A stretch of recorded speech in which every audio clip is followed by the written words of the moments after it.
Janet and I had been married for 5 years. We had met at university. Students were given a place in the halls of residence for the first year, but had to find their own accommodation for subsequent years. They are called halls, but were more of a mini-village, with 3 or 4 students sharing a house. Whilst the individual houses were same-sex, the village was mixed. It quickly became party central, with the grassy area becoming an impromptu barbecue area. That is where I met Janet. I was studying veterinary science, obviously. She was doing business with French. We hit it off and went out together occasionally over the first year. But neither of us was ready to commit to each other. We didn't really see each other over the second year, except for bumping into each other in the Students' Union or some of the other bars and clubs. Her third year was a placement in Belgium, and it was only when she returned for her finals that we actually got together and started going steady. The relationship only lasted a year. Janet passed her finals and started looking for a job. I had another year to do, and quite frankly, I did not need any distractions. I eventually graduated with first-class honors in specialties in large and exotic animals. I was offered a number of positions and chose a practice on the periphery of town that provided services to farms and studs, as well as what we now call companion animals, pets, to normal people. Anyway, we ran into each other at a 3-day event. She was running some sort of corporate event, and I was a guest of one of the owners who had a couple of horses in the competition. We arranged a date, and things developed from there. Janet was working for an international contracting company as an assistant to the regional sales director. Part of her duties was customer service. She organized promotional events for clients and potential clients. The job also involved some European travel. After about a year, I proposed, and she accepted. We were both 27. Life together had been pretty damn good up to this point. She was making good money, and I had established a good reputation, particularly with horses and zoo animals. We had bought a small rundown farmhouse with a couple of outbuildings and were doing it up with plans for an extension for when the kids arrived. The house was set in its own ground, surrounded by hedges and trees. It had been a farm, but the fields had been sold off to local farmers. The actual property had a very old agricultural caveat on the deeds, so you had to work in agriculture to live in it. The house didn't have enough ground to constitute a farm anymore, and it had lain unsold for quite a while. The lawyers decided that veterinary work was sufficiently agricultural, so we got a real bargain. A rural property with development potential at a price we couldn't have expected but for my job. Our income allowed us to travel as well. I had some Spanish from school, and in addition to fluent French, Janet had picked up some German and Italian. So we toured a lot of Europe. It had never occurred to me that Janet might be engaged in extramarital activities. I had some pretty wealthy lady clients whose husbands thought the horses were enough to keep their wives occupied, but I had been propositioned often enough to know that some married women were not as faithful to their vows as they might be. Nevertheless, I was not about to ruin the reputation of the practice that Henry, my partner, had invited me to join. I climbed the stairs quietly, although the music from the bedroom covered my entrance.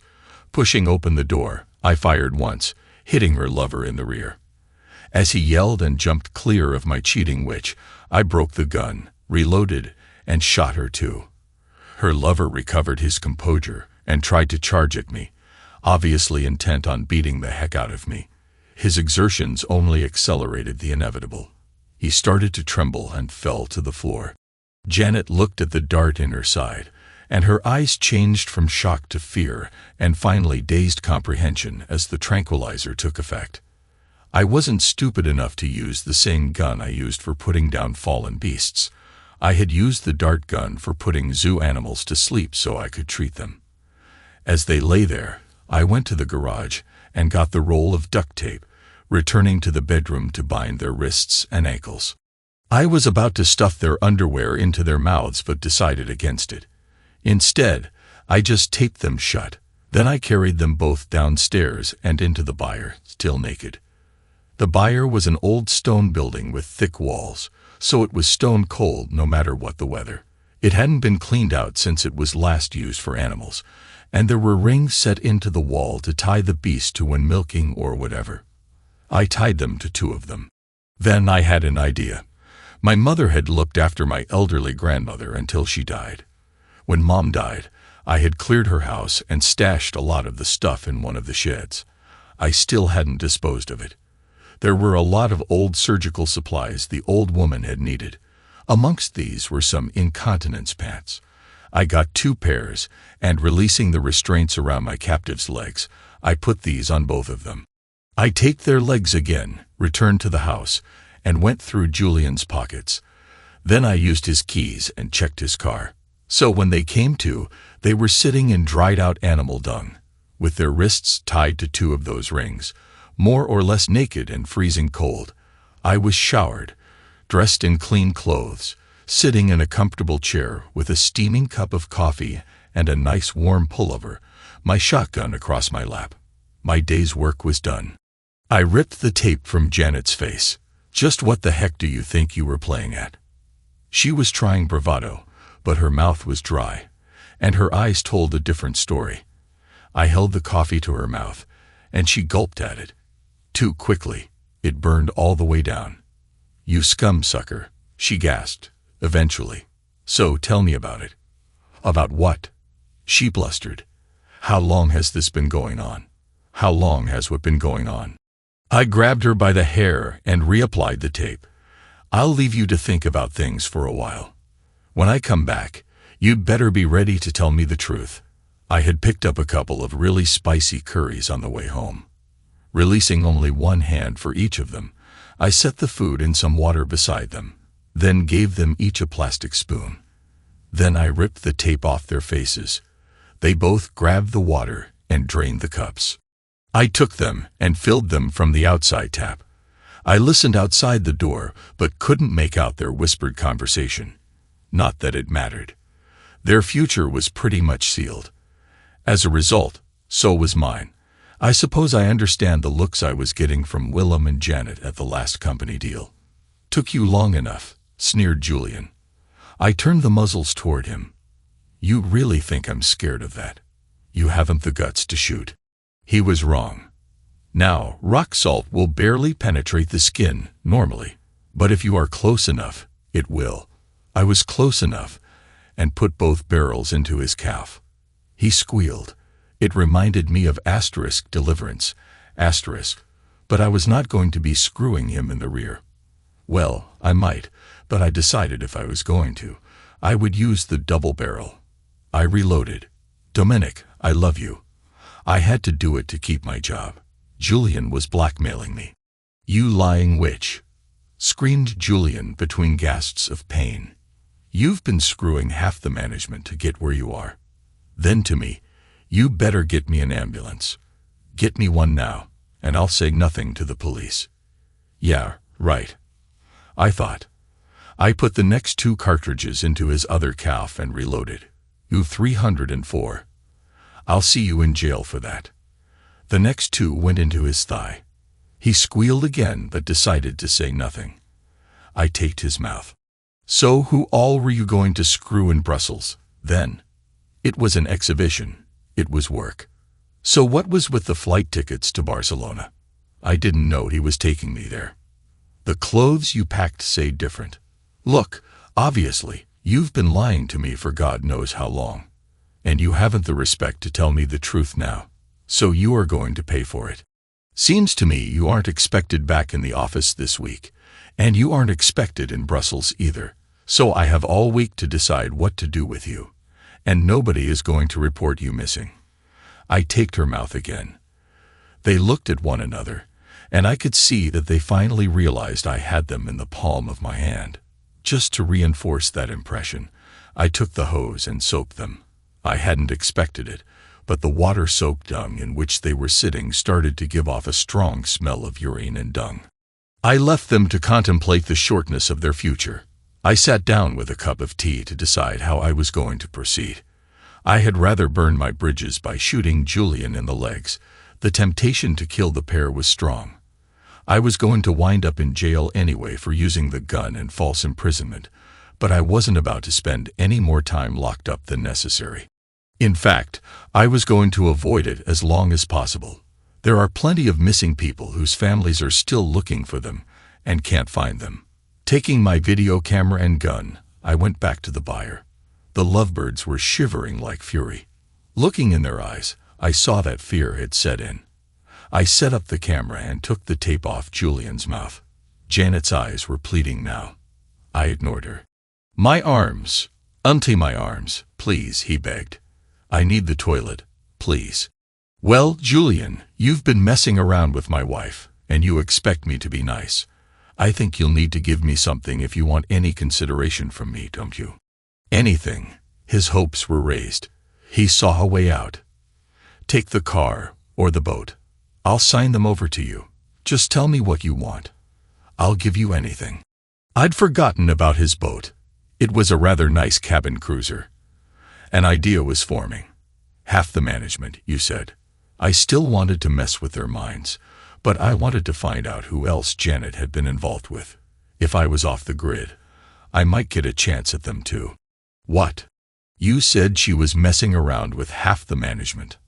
I want names. I can't. I'll lose my job. So, you want to take their share of the punishment. I have all week to persuade you. You aren't due back till Saturday. No one is going to miss you till then. I poked his leg wound. He winced. Names. The toilet. I need the toilet. You have incontinence pants on.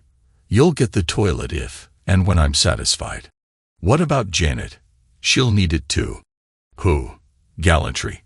I laughed. I'll make it clear, shall I? She's the one who betrayed me. You were collateral damage. I really don't give a darn about you. You know where messing with me got you. So far, you have all your limbs. You can still walk away from this, but if you go to the police, things will get worse for you. I might go to prison, but I'll get out. I sounded a lot more confident than I felt. Please, the cramps are killing me. I taped his mouth again. I'll let you think about it for a while more, I said, and made to leave. However, I untied their arms from the rings. They offered no resistance as I tied them behind their backs and laid them flat. Going back into the house, I started collecting things for my departure. Julian's offer of his boat gave me the germ of an idea. My parents had been on holiday in Ireland when I was born. Mum had gone into premature labor, and it was touch and go whether I would survive. So they had registered my birth in Ireland. I had been re-registered when they brought me home, but I still had my Irish birth certificate. I gathered my personal documents, some clothes, and the euros Janet and Julian had drawn for their trip to Spain. I threw in my stamp collection. Tomorrow, I would go to the bank and get the special collection from the safety deposit box. The house was mortgaged to the hilt. We had put all our savings into the property, and it was heavily mortgaged. We needed both incomes to finance it. The idea had been that we stretch ourselves while we were young, and that pay raises and house price increases would take care of the future. Janet knew about the stamps, but thought it was a childish hobby and put no value on it. I knew differently. I slept fitfully and phoned in sick to the surgery the next morning. The lovers had clearly not slept anywhere near as well as I had. There was a different odor in the byre. Clearly, the curry had finally done its work. I tied one of each of their hands to the rings and allowed them to eat a breakfast of bran flakes and wholemeal bread. I had added some laxative to the spread and to the tea. I was determined that they would sit in their own filth. Making it pass through their gut rapidly would mean that the stomach acids would not be properly neutralized. They were going to have the world's worst case of nappy rash. I just had to make sure it didn't turn into septicemia. Judging by the squirming they were doing, the skin on their nether regions was already stinging. Janet tried to talk to me. "Please, James, let me go to the bathroom. I need to clean myself. I'm stinging." "As far as I'm concerned, my darling wife, you can sit in your filth, and your cheating 304 can rot away. What you are getting is trench foot of the rear. Its technical name is immersion injury.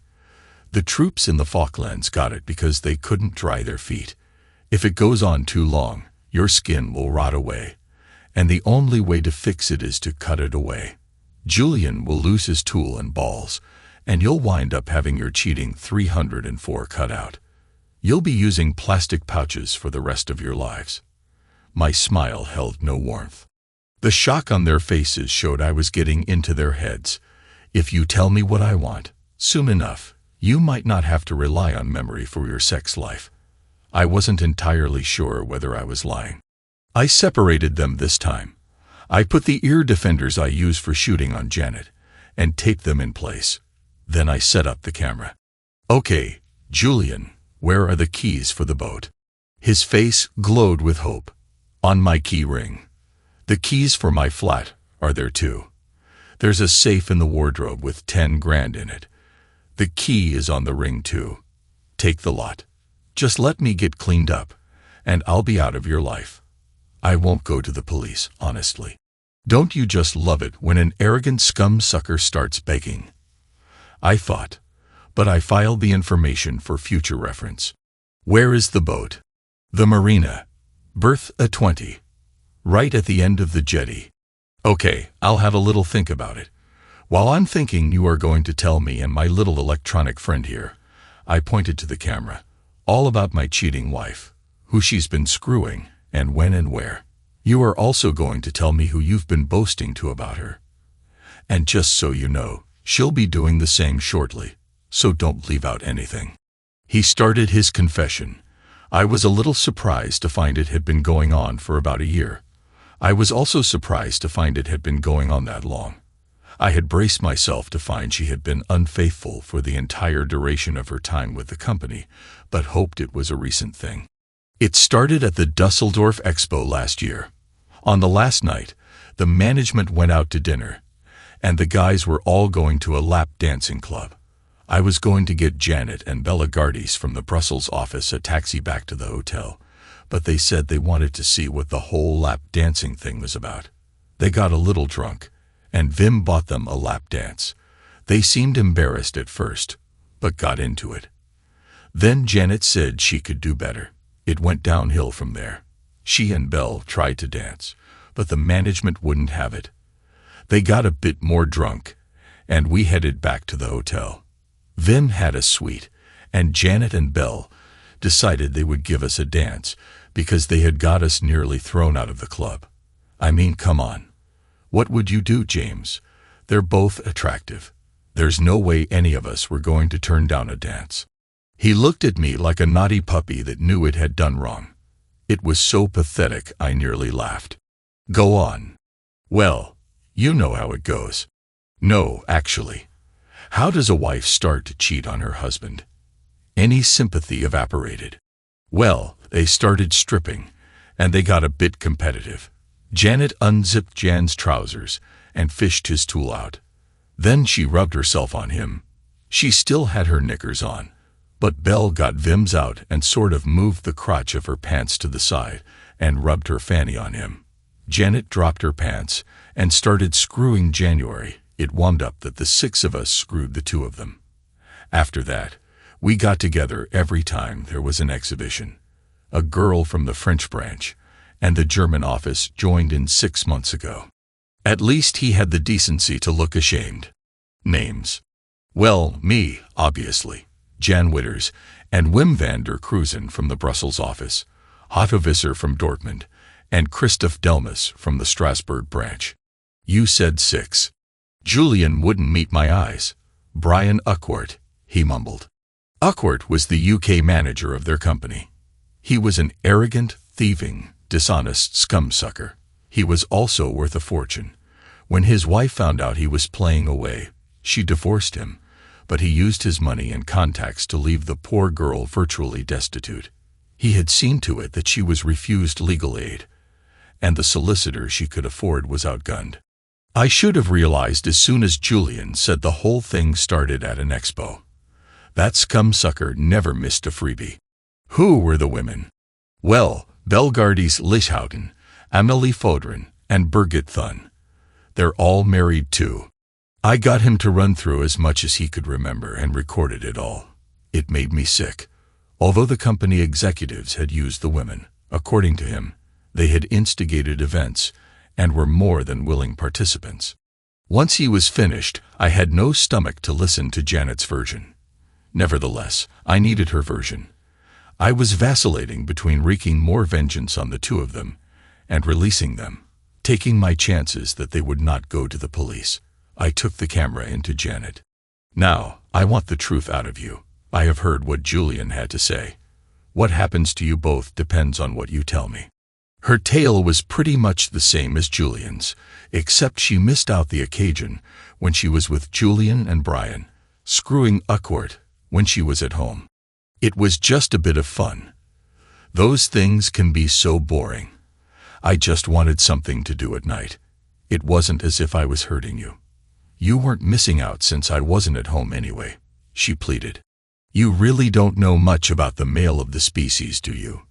Those scum suckers were looking down their noses at the sucker whose wife was giving it away to anyone who wanted it, while I was keeping faith with a lying, cheating 304. Rage was growing again. They were really going to suffer for this. I had lost reason and was not thinking of consequences. But then I suppose she hadn't been either. You better have enjoyed it because your sex life is going to be memories from now on, honey. I dragged her back into Julian. Fury was burning in my gut. Please, James, please, let us get these things off and get cleaned up. My backside is sore. Let us get cleaned. We won't say anything to the police, begged Julian. I'm thirsty, pleaded Janet. Can I have some water? Just let us stand up and move about a bit, for God's sake. My muscles are aching. Now, I knew enough psychology to know they needed to have some hope, and to see me as a potential benefactor if I was going to control them. I slit the tape on their legs, but left their wrists bound. They needed help to get to their feet, and both screamed as the blood flow returned. Gently, they flexed and bent to release the agony of their cramps, and both tried to remove the plastic pants that were retaining the little chemical factory that was slowly digesting their flesh. Aha, I warned. For God's sake, James, if I get an infection, we'll never be able to have children, said Janet. I will be able to, probably just as well that you don't. I don't think your cheating genes should be passed on, darling. Her attempt to kick me would have been pathetic if it hadn't been so comical. She could barely move, and when she swung her legs, she lost balance, tumbling to the floor, unable to use her hands to save herself. For her trouble, all she got was a mouthful of dung. Julian tried to make for the door, but a gentle push was all that was needed to send him horizontal too. You really shouldn't have done that, I said as I dragged them back to their bonds. I was nice to you and let you stretch, and you got all violent with me. You said you wouldn't tell the police, and yet you tried to escape. I wonder where you thought you were going to go. Seems I still can't trust you. You haven't learned your lesson, have you? I reapplied their gags, and just for badness, I turned the hose on them again. Leaving both of them sobbing, I went back to the house and formulated a plan.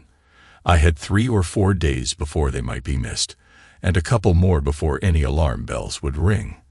Hell, given that their activities seemed little short of public knowledge, people might think they had run off together, although I couldn't really take that chance. I looked at what I had gathered together. There was enough to give me a start. I could go to Ireland, use my birth certificate to establish a new identity, and disappear. I figured the best way to fade from view was to use cash and public transport as much as possible. I would have to avoid stations and ports as much as possible. Britain is the CCTV camera center of the world. I fired up Julian's laptop and plotted a bus route to Holyhead. I figured it was the busier of the terminals and took me into Dublin. I could disappear into a bigger crowd, and Dublin would have routes to more of Ireland than Rosslare. I decided to start moving right away to allow the trail to go cold. I needed to make sure they wouldn't die before they were found. The rule of 3 says you can survive 3 minutes without air, 3 days without water, and 3 weeks without food. I returned to the buyer with water and allowed them to drink. I had laced it with a sedative. And once they were out, I set up a couple of intravenous giving sets with saline drips. Connecting all the bags of fluid into the drip control, I reckoned 5 liters should get them through the next few days, and leave the incontinence pants soaked. To prevent infection, I dosed the drips with antibiotics. Okay, it was animal antibiotic. But I'm a vet. I just worked it out by body mass. I was tempted to wait till they came around from the sedative and have another little gloat, but I was pretty deep in the mess, so I resisted. Just before I left, I had another idea and added some sedative to the drips. It would keep them disoriented for a while longer. I removed the tape from their mouths so they wouldn't choke. Having checked their bonds, I locked the place up and, loading my gear into his car, headed over to Julian's. If you look sufficiently confident, no one notices you. I simply walked up to his door, making sure he didn't have an alarm system, and used his key to enter. I found the safe, took the money, and left. I resisted the temptation to search for anything linked to my wife's betrayal. After all, I had his laptop and the video recording. I drove to a piece of derelict ground in a less than salubrious part of town that was used as a free car park. I left the keys on the tray of the center console, and the door obviously improperly closed. Taking my rucksack and grip, I simply walked away. By the time I got to Ireland, the car would be stripped, and the parts on their way to Saudi or the Balkans. Being right-hand drive, British prestige motors tend to be stripped for parts rather than sold complete. It is also easier to smuggle them out that way. Then I went to the marina and again, brazenly, walked along the jetty, got onto the boat, fired up the engine, and cast off. I sailed around the coast a little until I found a little cove. I took the boat in and unloaded my rucksack. The grip containing my passport, part of my stamp collection, and about 5,000 pounds I left on board along with a couple of empty whiskey bottles. Then I plotted a course for Spain, pointed her south, and sent her on her way. She would sail till she ran out of fuel. I had no idea how far that would be. Hitching the pack onto my back, I headed inland to the bus, and using the planned route, I made my way to Holyhead. There, I bought a foot passenger return to Dublin. Arriving in Dublin, I decided I would take a walking holiday and explore the land of my birth. The first bus was heading to Kildare, so that is where I went. 3 days into my extended holiday, I was sitting outside a pub overlooking the Atlantic. I noticed a mobile phone lying under a vacant table. I lifted it and found a cyber cafe, where I did a search for the telephone number of what had been my local police force. I used the mobile to report people trying to break into a house and gave the address of my former home. The operator tried to keep me on the line and get more details, but I hung up. I wiped down the phone and dumped it in a litter bin. A month later, I decided to rent a place in Galway and started looking for a job. I had started calling myself Seamus O'Clery, the Irish form of my name, James Clark. A lot of Irish people changed their names to the Gaelic form. It was not unusual and allowed me to use my birth certificate without any questions being asked. My walking tour had trimmed the fat off my belly, and I had allowed my hair and beard to grow. Since my beard was quite ginger, I changed my hair color too. I was determined to disappear. Having an address meant that I could apply for a passport and a driving license. I now had a complete, legal Irish identity with all new photographs. Having shed the weight, I decided to keep it off. I started running and found a gym. I chose Galway for a number of reasons, not least that it was a university town with a lot of high-tech industries, many of them pharmaceutical. If I couldn't get a veterinary job, I could get one with one of those. I applied for a number of jobs and got one with a company that did a lot of research in animal drugs. All I was really interested in was an income. I still had a decent bit of cash, but it was running out fast now I was paying rent. I had taken the opportunity to go through Julian's computer. There was quite a bit of information about Mechty, the company they all worked for. There were profiles on Witters, Vander Kruisen, Visser, and Delmas. They were all regional directors. Janet was playing with the big boys. Julian was the British sales manager. I used a couple of internet cafes to research them, but couldn't get anything more than a few addresses. I couldn't be sure they were the right ones for the individuals concerned. All I could potentially use were the email addresses of the company. I found a file of passwords, but it was protected. I had little to do in the evening, so I spent some time trying all the usual simple codes, mother's maiden name, birth dates, and so on. No luck. Then I opened his pictures file. Amongst the photos was one labeled "My First Car." It clearly showed the number plate. I tried that. Lo and behold, the password file opened. Very kindly, he had labeled every password, including his bank account.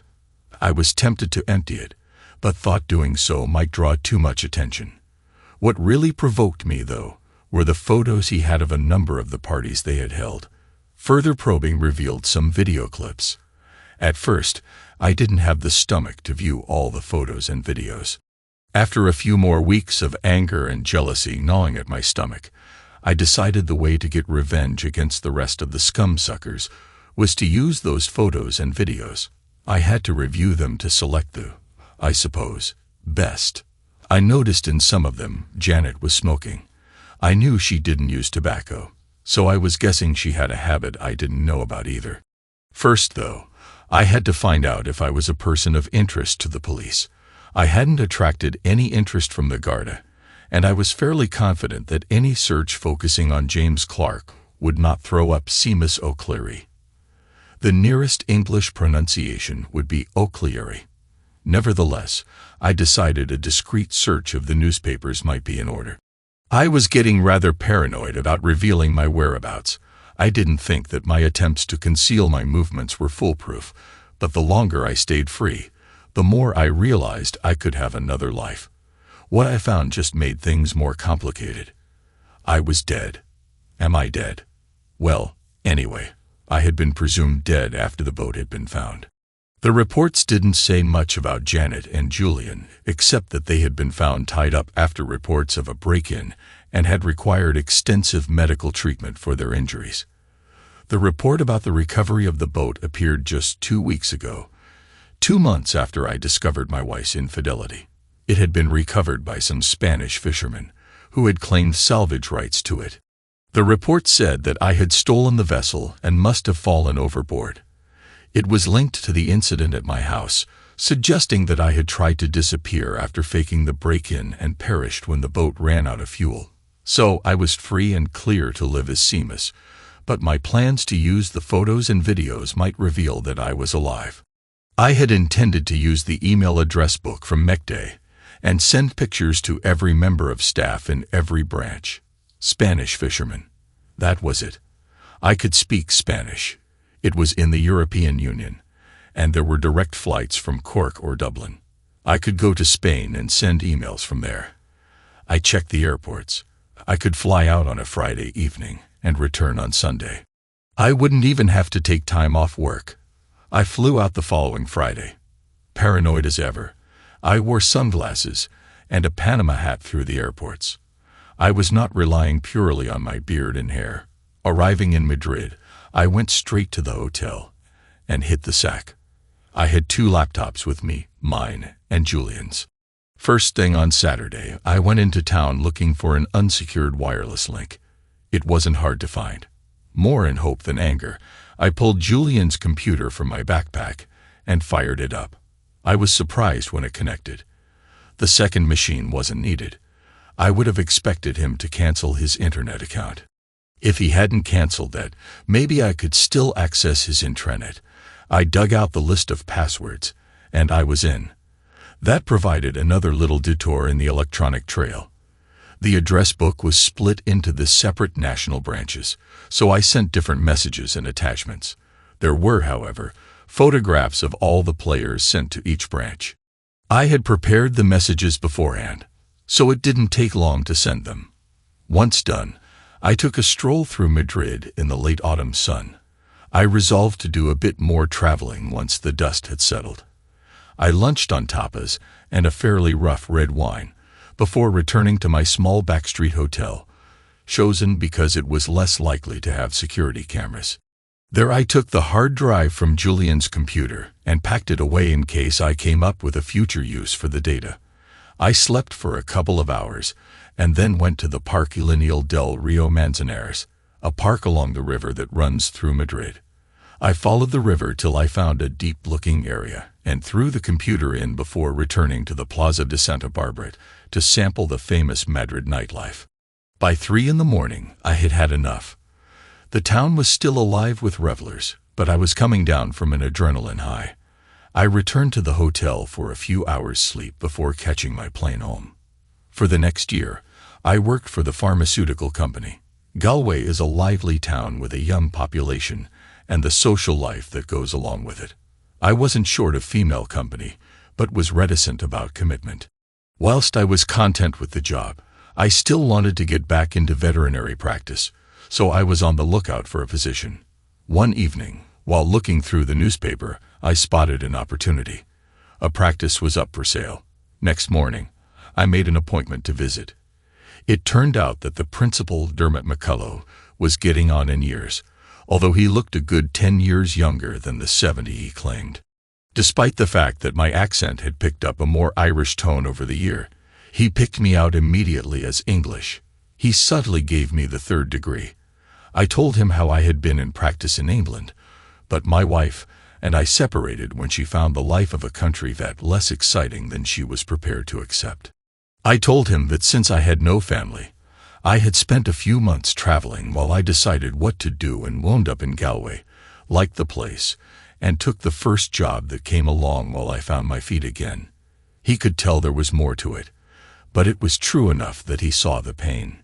He referred me to his accountant so I could look over the books, but I could already tell that it was a sound enough business that was ripe for growth.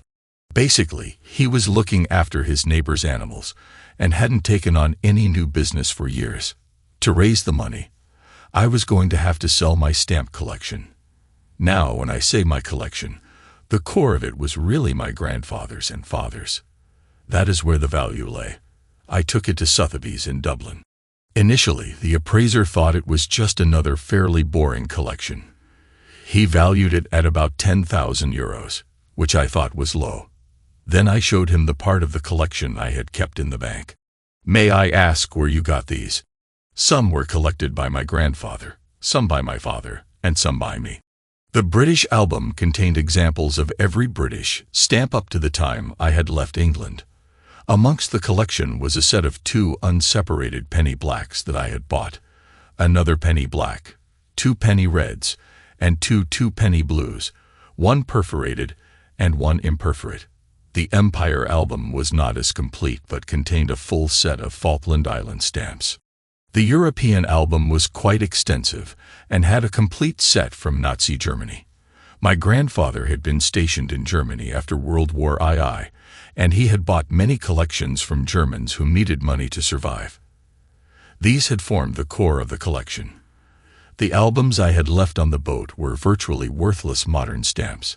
I suppose the Spanish fishermen had kept them. "Well, Mr. O'Clery, I think you should take these albums to our main philatelic department in London for valuation.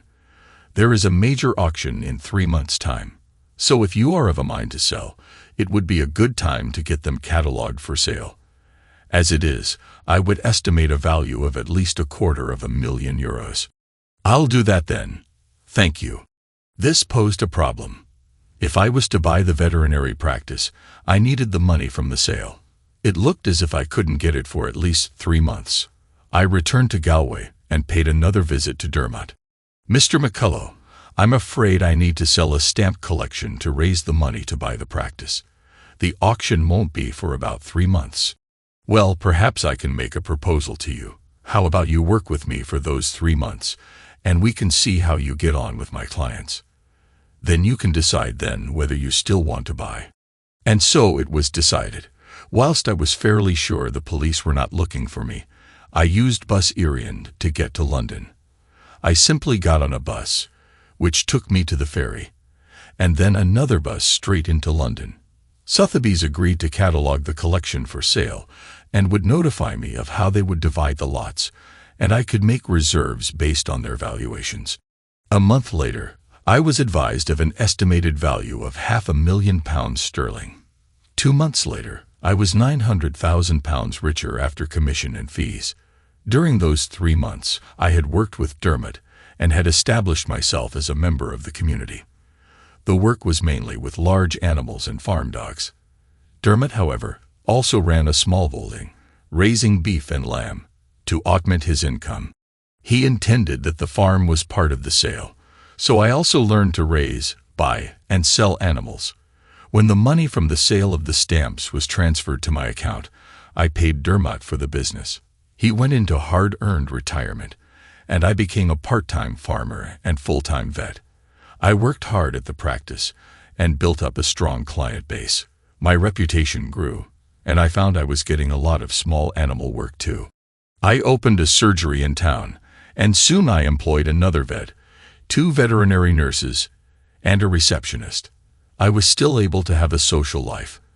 Despite Ireland being a Catholic country, there were a surprising number of women whose marriages had failed and were living separated lives. There were also a number of women who had never married, and I was never short of a companion. Then, one day, life, as she does, threw a curveball. I was in the surgery when in rushed Maureen O'Hara.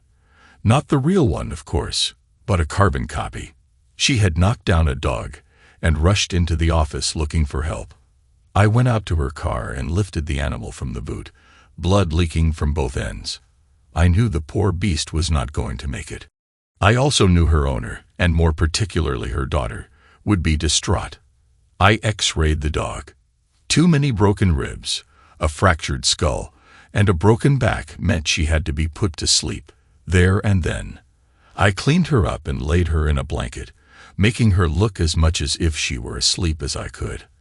I loaded her into the back of my car and took her to her owner. All this time, Maureen O'Hara had waited. I don't think the dog's owners would be any more distraught. She insisted on coming with me. I knocked on the door. "Mrs. Cadogan, I'm afraid Ferdy was knocked down.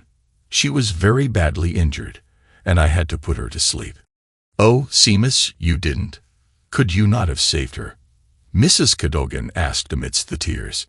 "I'm really sorry, Mrs. Cadogan. I really couldn't. The lady who hit her brought her straight to the surgery, but there was absolutely nothing I could do. Ferdy is in the car. I thought you would want to bury her yourself." "Oh yes, Oif wouldn't want anything else. And the other thing is, the lady who hit Ferdy is with me. She is upset too and wanted to explain what happened." "Oh, she wasn't able to avoid Ferdy. She ran out from between 2 cars. She has a dog of her own and wants you to know how sorry she is. If you don't want to see her, I'll bring Ferdy in so you don't have to meet her. If she brought Ferdy to you and wanted to speak to me, she must be a good person. I'll speak to her." Mrs. Cadogan accompanied me to the car, and my passenger got out. "Mrs. Cadogan, this is... Oh, I'm afraid I don't know your name." "Niamh Gallagher." "Mrs. Cadogan, I'm so sorry. I just couldn't avoid Ferdy," Niamh explained. "If there is any damage to your car, let me know, and I'll get it fixed." "Oh, I couldn't do that. I want to get another dog for you, if you'll let me." "I'll just take Ferdy inside," I said. "Her bed is in the kitchen. If you would just put her in that, I'll explain to Oif when she comes home from school." I left the women talking and arranged Ferdy in her basket. Returning to the car, I explained that I would have to get back to the surgery. Mrs. Gallagher, by now I had noticed the rings on her finger, got back in, and we returned to the office. "How much do I owe you?" "Forget it. I wouldn't charge for that." "At least let me buy you dinner then." Should a married woman be seen buying me dinner? I doubt very much if my husband would care, even if I knew where he was. Well, in that case, I gave her my card. "Phone me." That Friday, Niamh phoned. Dinner was booked in Galway for Saturday evening. I dressed in my best and met her at the restaurant. Over dinner, I discovered that she or her husband had left her. She didn't go into details, and I didn't press her. I told her that I had caught my wife with another man and left her. Neither of us was divorced. After dinner, we went to a club and danced a little. Parting at midnight, I felt that I wanted to get to know her better, but now I had to face the stark reality of my situation. I was still married, even if I was presumed dead. I felt I wanted to develop a relationship with Niam. If I was going to do so, I would have to resolve my past. Hell, I was getting ahead of myself. Maybe she wasn't interested. She phoned me the following Thursday. I decided if you weren't going to phone me, I would have to phone you. I don't have your number. Oh, I didn't think. Shall I pick you up tomorrow evening? That would be nice. Around 8. Fine. Where? She gave me her address. I picked her up, and we went dancing again. When I dropped her off, I arranged to pick her up again on Sunday afternoon. We went to the beach and strolled along the sand, just getting to know one another. This set the pattern for the next few months. Then, one Friday, my offer of dinner was turned down. I'll make dinner tonight, she said. Over the meal, she asked why I was moving so slowly. We're both grown-ups. We've both been married. It's just complicated. Neither of us is free. We're both still technically married. So you're saying you see this as a long-term relationship? Well, I suppose I am. And if we were both divorced? Well, there's the thing. I can never be divorced. Why ever not? You're English, aren't you? Divorce is straightforward in England. I stood up. Look, it really is very complicated. I need to think some things through before we take this any further. I'd better go. I'll phone you. I didn't phone that weekend. I did some solitary walking over the building, trying to work out what I would tell her. The darkness of my actions had come back to haunt me. I was still a prisoner of my wife's infidelity.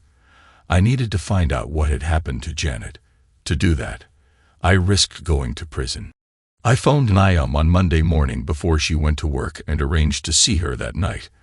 I arrived at her door at 8. We sat in her lounge. Would you like a drink? Tea would be good. I procrastinated.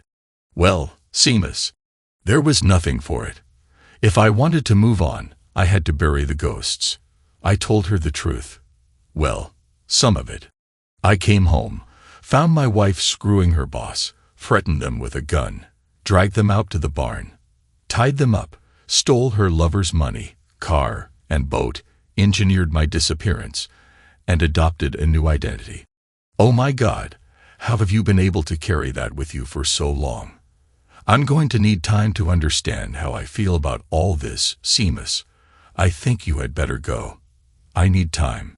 I left. Part of me felt better for the confession. Part of me felt it was time to run again. Why the heck had I told her so much? What made me think I could trust her? 2 days later, she was on my doorstep. Well, aren't you going to invite me in? Sorry. Come in. Drink. Coffee, please. We sat on either side of the kitchen table. I think you need to resolve your issues if we are going to have a chance to take things further, Seamus. I know, Niam. I just don't know how to deal with the mess I've made. Well, I think I have a solution. My uncle Brendan has a legal practice in Liverpool. I think you should talk with him. I don't see how he can help. Uncle Brendan does a lot of work tracing kids who run away to England. He uses investigators all over England. He might be able to trace your wife and find out where you stand with the police. It's worth a try. I suppose so. Good. He'll be here tomorrow. Do you fish? I have done. Right. He likes to fish the Shannon. It should let you tell him your story. He might be able to tell you what he can do. Well, young man, have you €100 on you? Yeah. Give. He held out his hand, and I counted the money out. Right, you have hired me, so everything is covered by legal privilege. Tell me everything, including the bits you didn't tell Maya. So I did, including the Spanish trip. Jesus, boyo, you dug yourself a hole.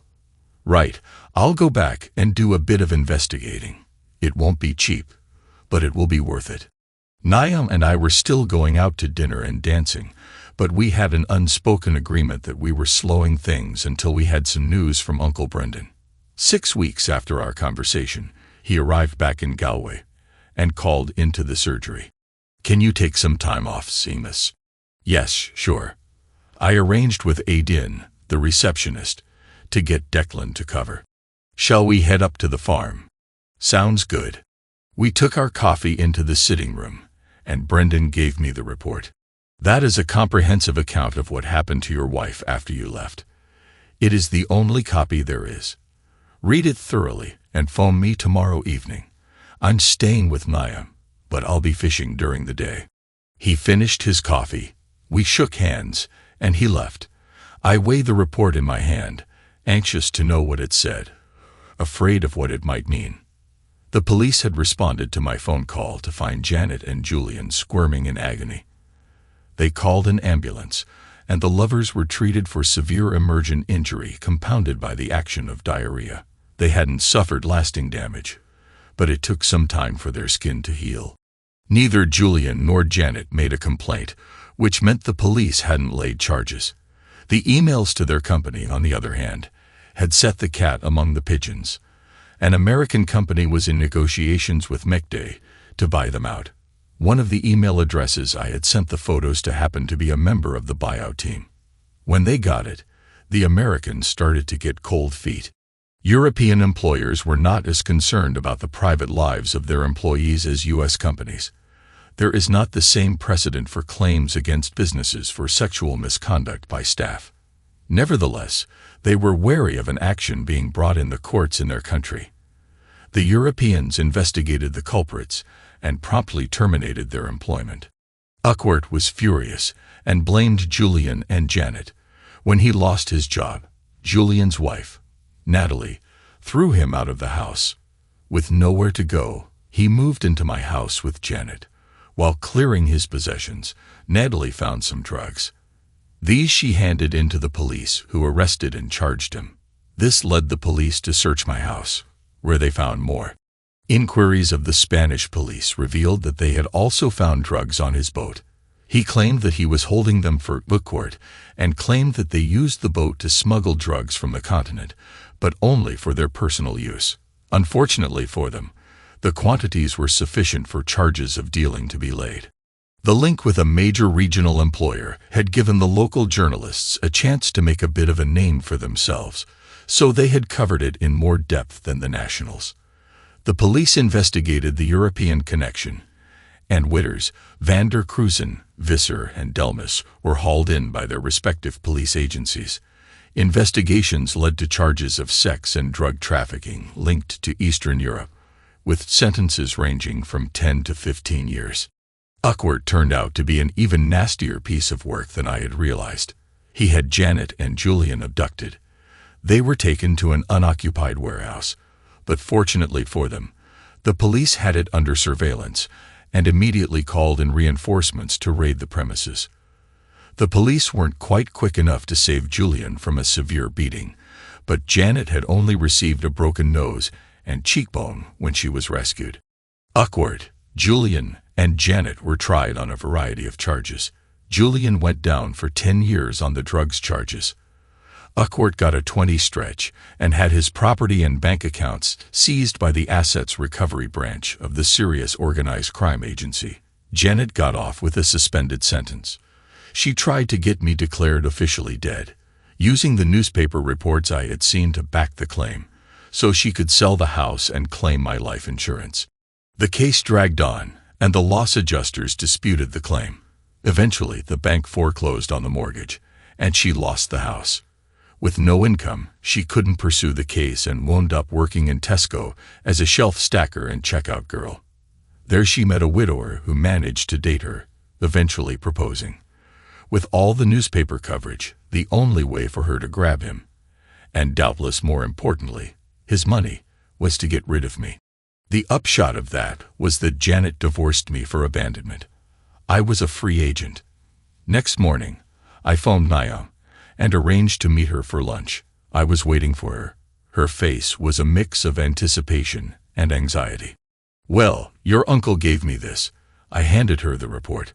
"I want you to read it before we make any decisions." "Are you sure?" "As sure as I am of anything. If you and I are to have any sort of future, I need you to know the truth. I've lived under a shadow for too long. I want to be able to walk in the sun with you. No secrets. I'll take this home. I'll phone you later. I spent the afternoon on tenterhooks. The call came at 7. Seamus, can you come to the house? Uncle Brendan is here. We can think about what we do now. I was in the car in a flash. Seated on the patio, I toyed with my coffee anxiously. Brendan spoke. As I see it, you cannot marry. My heart sank. Until that moment, I don't think I realized how much I loved and wanted to marry Niam for at least 18 months. What? I was thoroughly confused. Niam cannot get divorced for another 18 months. I thought you couldn't get divorced in Ireland. You are behind the times, Seamus, or do you prefer James? Divorce has been available in Ireland for nearly 10 years. Niam and her husband have been separated for 2.5 years, but the law requires that they have been apart for 4 years. You can't get married until then. That explained a lot. I looked at Niam. What do you say? We have 18 months to wait. I haven't asked you to marry me. You will, she smiled. Niam doesn't know about the conversation Brendan and I had the day after she told me I would ask her to marry. He wanted to make sure I wouldn't harm his only niece.